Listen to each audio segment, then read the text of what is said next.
I was born and raised in Aurora, Indiana. Grew up a really great family. Actually grew up silver spoon in my mouth. I had the best of everything.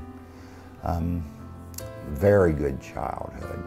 Actually like a big sports star in high school, and won a lot of awards. They voted me Athlete of the Decade at one point. Got to try out for the Reds, actually 3 times. Received 3 letters from them, so I did really well in sports. And in my situation, alcohol stepped into my life, and I loved it at first. It was fun time to drink and just have a good time when I was young, and as I grew older, it started taking control of my life. I ended up quitting college because I was doing horrible in grades. I was drunk all the time. I moved to Atlanta and worked for, I think I stayed down there for 3 years.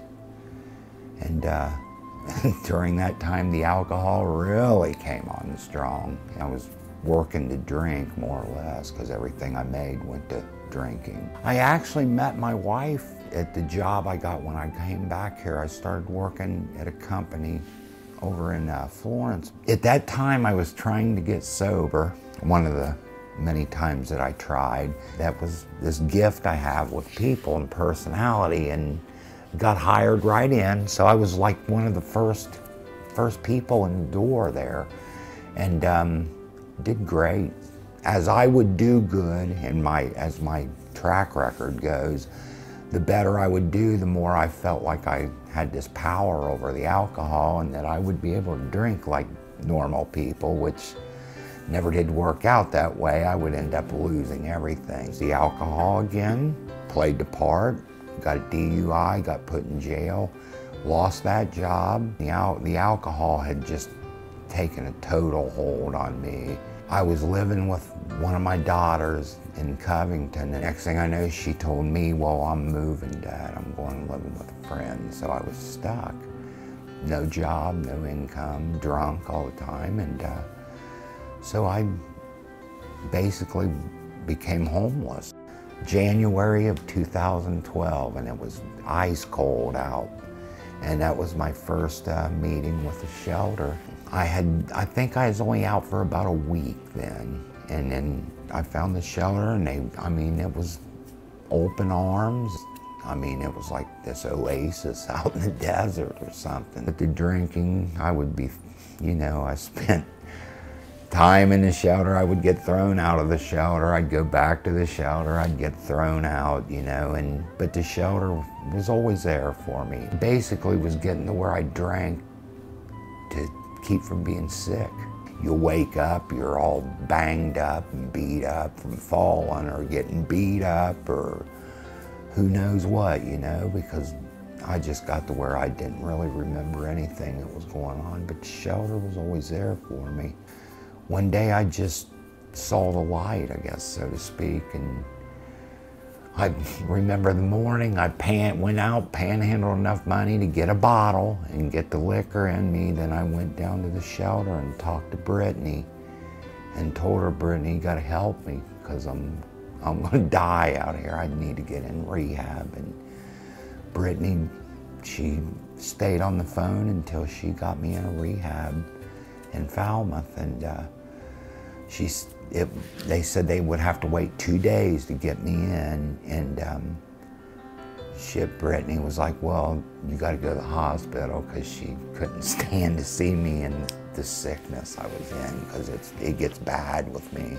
She was just like my little angel is what I like to think of her as. I think it may have opened her eyes a little bit about how bad the alcohol can get with you, because she was just amazed at how bad a shape I was in. This time the rehab really took with me, I think, because I was ready for it. It was either do or die this time, because I knew if I went back to the streets, I wasn't going to make it much longer. I was in real bad shape, and it just clicked.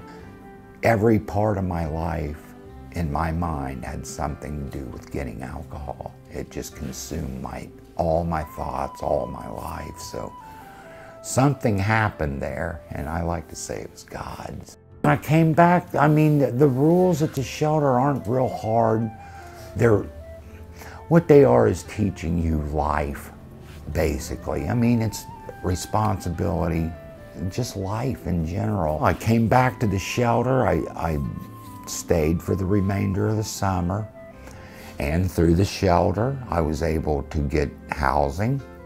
I don't know, everything just sort of fell into place for me, and most of it was through the shelter. And I mean, the housing came through Brittany getting with me, and we filled out an application. This was a while back, and she came to me and said, your name came up for transitions for an apartment. And I was thinking, when did we fill this out? Because that's the way I was. I didn't remember it, but you know, I went down there, I got an apartment, have had the same job, have gotten $2 an hour raises in the job. I'm a lead person. I mean, things have just been miraculous. I've gotten a vehicle, which came through the shelter. It was the first time this had ever happened with the shelter. Somebody donated a vehicle, and you called me, and I didn't even know what to say, because I think my first words was, well, I know what we can do about the vehicle. She said, you know, if anything, what would you be willing to pay for this? As I figured, I can do about $200, $250 a month on payments. And Kim says, no, I don't want to do payment plans, because I guess she didn't want to have a used car lot on top of the shelf. But it was sort of funny. But we came to an agreement on a price, and it just, I mean, it's just, the blessings have just come right and left. And if anything, I could be a huge example, because if I could do what I did, I know a lot of people could, because I'm not that much stronger than anyone else out here. But shelter did just actually kept me alive. I've got a grandson that just is my life right now. He is just, and the funny thing is that I saw him after I came back from rehab. I saw him maybe 2 or 3 days after I came back, and he was totally different to me. It was sort of like he realized something had changed in me, and we just, I mean, we're like inseparable nowadays. I do everything with him. He wants to be around me. I mean, that's something that I wanted. I want to be a role model for my grandson, because he's had a pretty rough little life, and I think he needs someone to look up to, and someone that he wants to be like, and hopefully one of these days that'll be me. And I thought, you know what I really want out of this? I would really like for my family to say, I want to be like Dad. I want to be around Dad. I want people to come and meet me and walk away and say, gosh, he was a really nice guy, you know. That's what I want out of this. And it seems like a lot of that's coming true, because the family is, they're behind me. My mom and dad are just beside themselves over this. This is the greatest thing. My mom has told me that she has prayed and tried to make deals with God. Please take the drinking away from him, and this and that. And she said she had a dream one night, and God came to her and said, he's got to want this, not you. If you would have told me 8 months and 2 weeks ago that I was going to be sober, and I was going to have a car, and I was going to have a job and making this much money, and I would have laughed at you. I would have said, no, this is going to be my life. From now on, I'll die out here. But it's been fantastic. I spend every weekend with my mom and dad. It's just, life is just, I don't know. I just sit back and enjoy this ride here lately, because that's what I've learned to do. I can't expect more. I can't feel like I'm on top of the world now, I've got all this power, I've done this, because I haven't done it. I've done what's been suggested to do, and it's worked out fantastic. I couldn't be more happy right now. It's hard to put into words, but the shelter runs very smoothly when it shouldn't. With the people that, with most of the people that are being taken care of at the shelter, it should not run as smooth as it does, but it does. It's really nice to stay there. They're just some really fantastic people down there.